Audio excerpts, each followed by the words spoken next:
So we just opened these shades that we got from Tesery. They're sunshades for the Model Y. They also make it for the other models of Tesla.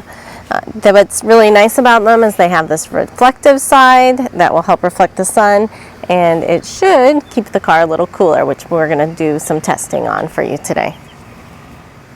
Also, one of the reasons why we decided to review these was because we have seen over and over and over people talking about needing sunshades on the Tesla forums. And it was something we originally didn't think we needed, but after seeing so many people talk about them and many people raving about them, we decided to give it a go because we live in Florida and having a little extra shade is never a bad thing.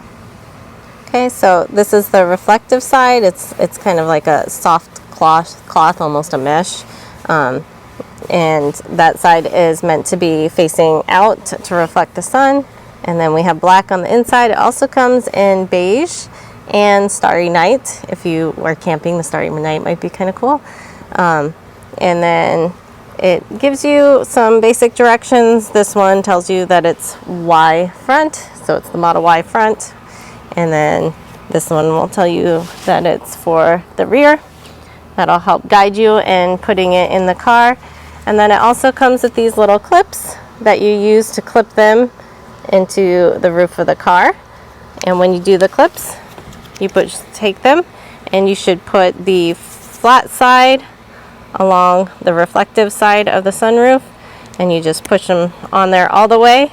One thing that we learned that was a simple mistake that you'll want to not do is we kind of just set them on there by accident the first time, and they were falling off when we were attaching it. You want to make sure you push it all the way down in. Then they won't fall off while you're trying to maneuver into the car.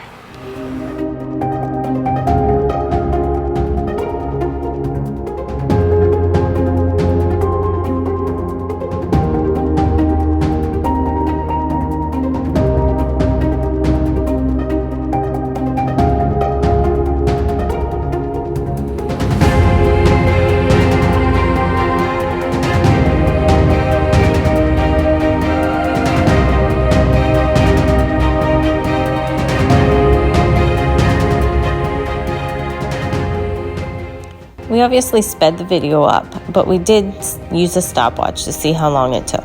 It took me less than 2 minutes to put the sunshade up by myself, and I used less clips than were provided because it was pretty secure with one clip on either side. If I had used Zach to help me put the sunshade up, it would have taken even less time, and with kids in the back seat helping out, we could have done it super fast.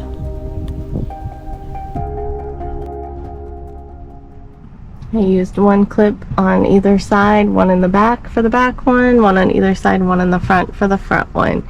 You have extra clips, as I think you technically could put 2 on either side, but we drove all the way back from Naples and it never fell. So we didn't feel like we needed it, but if you notice a spot that's a little loose and you want to add an extra one, you can. We also noticed on our car that in the back, it was a little easier to fit the clips in, and on the front, it was a little tighter, so the front really didn't seem to need it. Here's how the clips go in. Just push them in above, and you're not having to modify anything in your car. And it comes down just as easily as it went up. When you want to take it down, you just pull the clips right back out. The whole thing comes down, just like that. We tested the sunshade by putting the car outside at the same time of day on 2 consecutive days to monitor the temperature increase. This is just a rough estimate on how much the sunshade helped.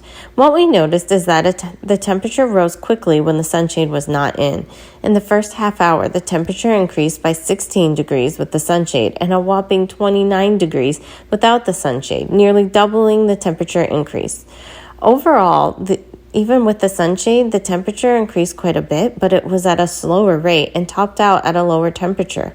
We believe that quite a bit of sunlight was still coming in through the windshield, so purchasing a windshield shade would also help keep the temperature down. You can see in the overhead shot how much sun can still shine in through the windshield. We utilized the sunshade in our recent trip to Marco Island, and we did not have the sunshade in on the way there. We assumed we would use it in the parking lot when we arrived at Marco Island. Ironically enough, Zach was so hot on the drive down to Marco Island that he thought the AC might be broken.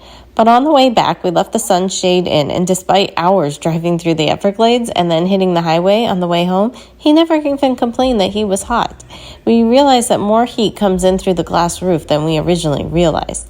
Therefore, if you run into feeling hot from the glass roof, you feel like the car can't cool down enough, or you simply want to help increase range by not running the climate control at full blast, this might be a great product for you.